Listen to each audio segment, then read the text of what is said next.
बिस्मिल्लाहिर्रहमानिर्रहीम। एक नया सबक नए उन्वान से अल-मफ़ऊल बिही अन्नहुल वाज़िह अल-जुज़ुल अव्वल अल-इब्तिदाइया का पहला जुज़ है और पहले जुज़ का ये एक नया सबक है जिसका उन्वान है अल-मफ़ऊल बिही। अभी तक आपने फ़ेल पढ़ा, कलिमात की तीनों किस्मों के बारे में पढ़ा, जुमला मुफीदा पढ़ा, जुमला मुरक्कब ताम या कलाम के बारे में आपने जान लिया, जुमला कब बनता है ये भी जान लिया आपने। फिर फ़ेल के बारे में भी, फ़ेल की किस्में ज़माने के एतबार से, और इसके बाद आपने फ़ाइल के बारे में पढ़ा, फ़ाइल की तमाम शर्तें और कवाइद को आपने जान लिया। और अब यहाँ पर मफ़ऊल बिही, तो फ़ेल फ़ाइल मफ़ऊल बिही तीनों मिलकर एक जुमला मुकम्मल हो जाता है। तो इस जुमले को जुमले फ़ेलिया कहा जाता है। अरबी ज़बान में दो तरह के जुमले होते हैं, एक जुमला फ़ेलिया, दूसरा जुमला इस्मिया। तो जुमला फ़ेलिया आज कंप्लीट हो जाएगा, उसके बाद रह जाता है जुमला इस्मिया। तो इस तरह से आप अरबी ज़बान के का तकरीबन जो है 50 से 60% अरबी ज़बान आप सीख जाएंगे जी। मिसालें देखिए, अल अमसिलतु शद्दत तिलमीजुल हबला। शद्दा यशुद्दु शद्दन कहते हैं बांधना, अतिलमीजु तलामीज जमा शागिर्द या तालिब इल्म स्टूडेंट, अल हबल कहते हैं रस्सी को, रोप। तो शद्दत तिलमीजुल हबला, देखिए शद्दा फ़ेल है, तालिब इल्म ने बांधा अल हबला रस्सी, ठीक है, तालिब इल्म ने रस्सी बांधी।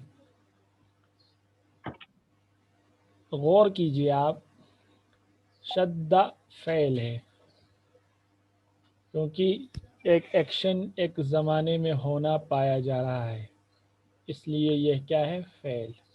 वो एक्शन, वो काम क्या है, बांधना, और वो टेंस या वो ज़माना क्या है, माजी। तो जो कलिमा, जिस कलिमे के ज़रिए से किसी काम के किसी ज़माने में होने के बारे में पता चले, उसको क्या कहते हैं, फ़ेल कहते हैं।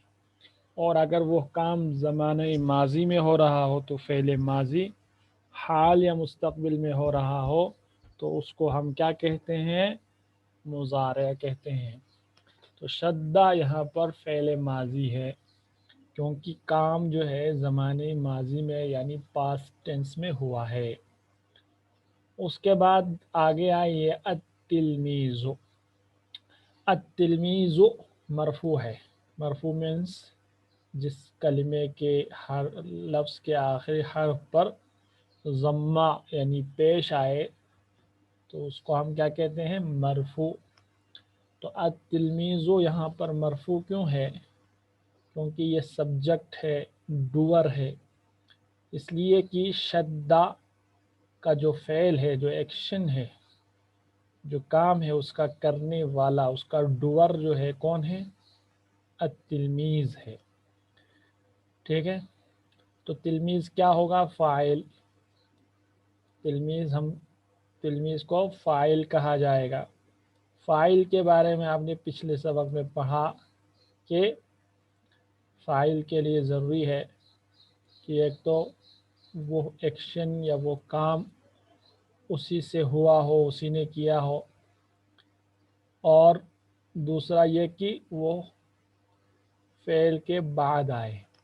तो आप देख रहे हैं अत्तिलमीज़ु के पर गौर कीजिए कि शद्दा का जो काम इसी अत्तिलमीज़ से हुआ है, इसी ने किया है, और अत्तिलमीज़ु शद्दा फ़ेल के बाद आ रहा है, आफ्टर फ़ेल, आफ्टर वर्ब। अब इतनी बात समझ लिया आप, समझ चुके हैं आप। अब एक नई चीज़ का इजाफा है यहाँ पर, गौर करें, अल हबला। तो अल हबला आखिरी हर्फ पर क्या है, ज़बर, यानी जिसको हम कहते हैं फतहा। अरबी ज़बान दरअसल ज़बर ज़ेर पेश का खेल है, सिर्फ 3 हरकतों का खेल है। अगर आप इन 3 हरकतों के बारे में जान गए तो अरबी ज़बान आ गई।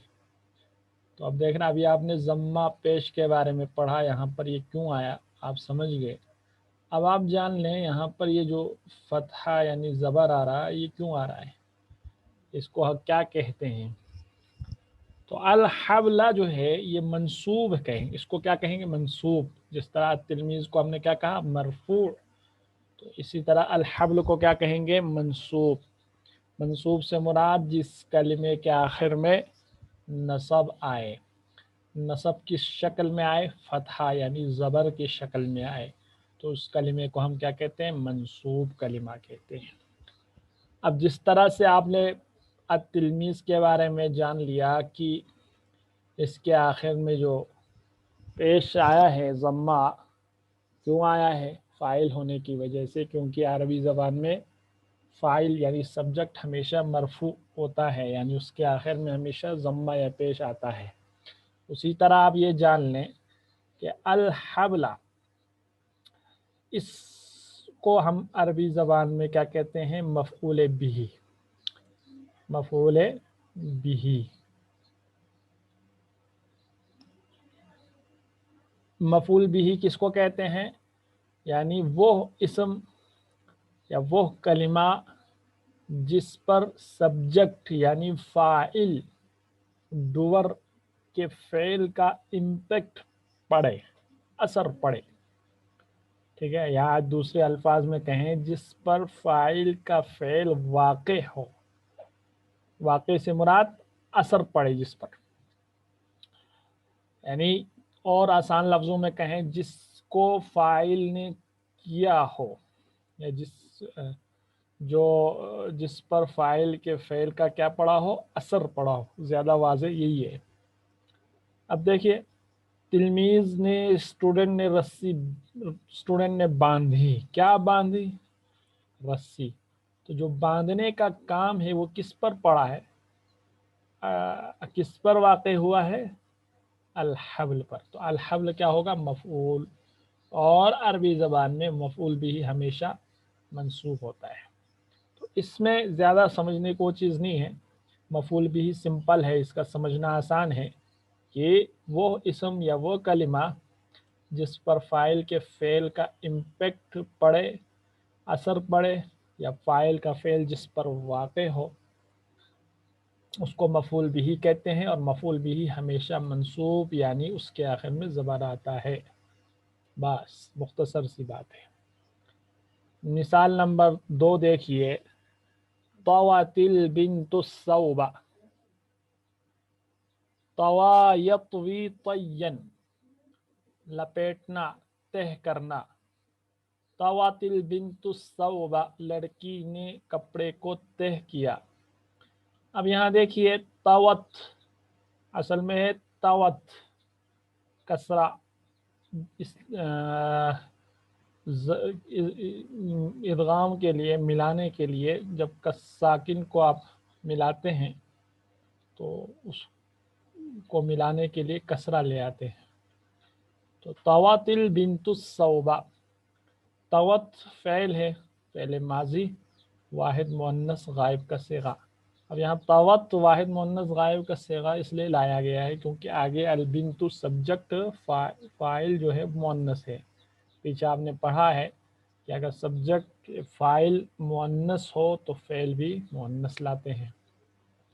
ऊपर आप देख रहे हैं शद्दा वाहिद मुज़क्कर गायब का सिगा है, क्योंकि अत-तिलमीज़ सब्जेक्ट मुज़क्कर है इसलिए फ़ेल या वर्ब मुज़क्कर लाया गया।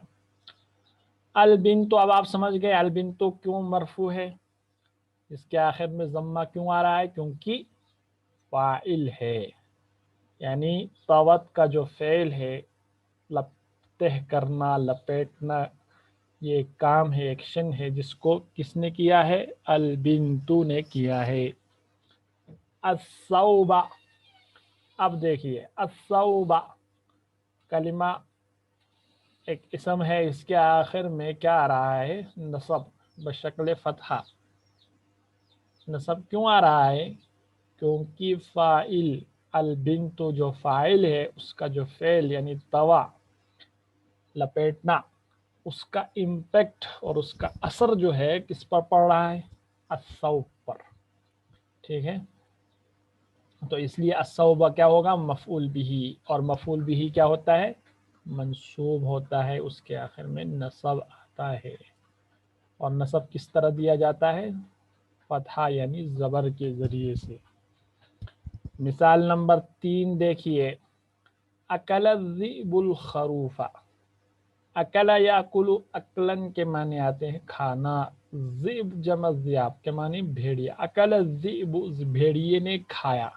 اتنی بات سمجھ گئے؟ الذئب مرفوع کیوں ہے؟ الخروف، اب دیکھیے الخروف، اب بھیڑیے نے دمبے کو یا مینڈے کو کھایا۔ الخروف منصوب ہے، دیکھ رہے ہیں زبر آ رہا ہے لاسٹ میں۔ کیوں آ رہا ہے؟ کیونکہ الذئب جو سبجیکٹ ہے، فاعل، اس کا جو فعل ہے اکلا، اس کا جو اثر ہے، امپیکٹ پڑا ہے کس پر؟ الخروف پر۔ تو الخروف کیا ہو جائے گا؟ آبجیکٹ یعنی مفعول بھی، اور مفعول بھی عربی میں کیا ہوتا ہے؟ منصوب۔ منصوب سے مراد کہ اس کے آخر میں زبر آتا ہے۔ مثال نمبر 4 دیکھیے، یربح السابق جائزةً۔ سابق معنی سبقت لے جانا والا، ربح ہے یربح، ربحن کے معنی کمانا، فائدہ کمانا، پروفٹ ارن کرنا، گین کرنا۔ جائزہ جمع جوائز کہتے ہیں پرائز کو، انعام کو۔ تو یربح السابق جائزةً، سبقت کرنے والا، سبقت لے جانے والا، والے نے، والا جو ہے کیا کرتا ہے؟ ایک انعام حاصل کرتا ہے یا انعام حاصل کرے گا، انعام فائدہ، انعام کمائے گا، یعنی انعام حاصل کرے گا۔ تو یربح کیونکہ مضارع کا صیغہ ہے، کیسے؟ کیونکہ اس کے شروع میں علامت مضارع یا ہے، تو فوراً ہم سمجھ گئے کہ یہ مضارع کا فعل ہے۔ السابق فاعل ہے، کیوں ہے؟ کیوں السابق مرفوع ہے، یعنی ضمہ آ رہا ہے اس کے آخر میں۔ کیوں آ رہا ہے؟ کیونکہ فاعل بن رہا ہے۔ فاعل کیوں بن رہا ہے؟ کیونکہ یربح کا فعل اسی السابق جو ہے کرتا ہے یا کرے گا۔ ٹھیک ہے، اور آفٹر فعل یعنی یربح فعل کے بعد آ رہا ہے، اس لیے فاعل ہو گیا۔ فاعل ہمیشہ مرفوع ہوتا ہے۔ جائزةً، آپ دیکھ رہے ہیں منصوب ہے، یعنی اس کے آخر میں نصب آ رہا ہے، نصب جو ہے فتحہ کے ذریعے سے۔ اب کیوں نصب ہے؟ کیونکہ یہ مفعول بھی ہے، مفعول بھی ہے۔ مفعول بھی کیوں ہے؟ کیونکہ یربح سابق جو سبجیکٹ ہے، فاعل، اس کا جو فعل یربح ہے، اس کا جو امپیکٹ ہے وہ اس پر پڑ رہا ہے۔ اس کے بعد آئیے مثال نمبر 5، یصید الثعلب دجاجةً۔ صاد یصید، الصید کے معنی آتے ہیں صیدن کے معنی شکار کرنا، الثعلب معنی لومڑی، ثعالب، دجاجہ کہتے ہیں مرغی کو۔ اب یہ دجاجةً نکرہ ہے، اسی طرح جائزةً نکرہ ہے، تو ان کا ترجمہ ہم کیا کریں گے؟ ایک۔ نکرہ کیوں ہے؟ کیونکہ الف لام نہیں ہے، الف لام داخل نہ ہو تو اس کے آخر میں ہم تنوین لے آتے ہیں، اگر الف لام ہو تو تنوین نہیں آئے گی۔ جیسے دیکھیے الحبل، الثوب، الخروف، کیونکہ ان کے شروع میں الف لام ہے تو اس لیے الحبلن نہیں کہیں گے، الثوبن نہیں کہیں گے، اور اگر الف لام سے خالی ہو تو پھر تنوین آ جاتی، جیسے جائزةً، دجاجةً۔ تو ان کا ترجمہ ہم کیا کرتے ہیں؟ ایک۔ یصید الثعلب دجاجةً، لومڑی ایک مرغی کا شکار کر رہا ہے۔ تو یصید فعل ہے، کون سا فعل ہے؟ مضارع، کیونکہ جو ایکشن ہے وہ پریزنٹ میں ہو رہا ہے یا فیوچر میں ہوگا، دونوں مراد لے سکتے ہیں۔ الثعلب مرفوع کیوں ہے؟ کیونکہ فاعل ہے۔ فاعل کیوں ہے؟ کیونکہ یصیدو کا فعل اسی سے ہو رہا ہے اور فعل کے بعد آ رہا ہے، فاعل ہے اس لیے، اور فاعل ہمیشہ مرفوع ہوتا ہے۔ دجاجةً منصوب کیوں ہے؟ کیونکہ ثعلبوا جو فاعل ہے، سبجیکٹ اس کا جو فعل یعنی یصیدو ہے اس کا امپیکٹ پڑ رہا ہے کس پر؟ دجاجتن پر، اور مفعول بھی ہمیشہ منصوب ہوتا ہے۔ یبیع القصاب اللحم، باع یبیع بیعا بیچنا، القصاب کہتے ہیں قصائی کو، گوشت بیچنے والے کو، اللحم یعنی گوشت، باع یبیع بیعا بیچنا، یبیع بیچتا ہے یا بیچے گا، القصاب کون؟ قصائی بیچتا ہے، اللحم گوشت، گوشت بیچتا ہے۔ تو القصاب، آپ کو صرف اتنا پتہ کرنا ہے معلوم کہ رفع کیوں آیا، کلمے کے آخر پر دیکھنا ہے، کلمہ یا اس کے آخر والے حرف کو دیکھنا ہے کہ اس پر پیش آ رہا ہے، ضمہ آ رہا ہے، فتحہ آ رہا ہے، کیا آ رہا ہے۔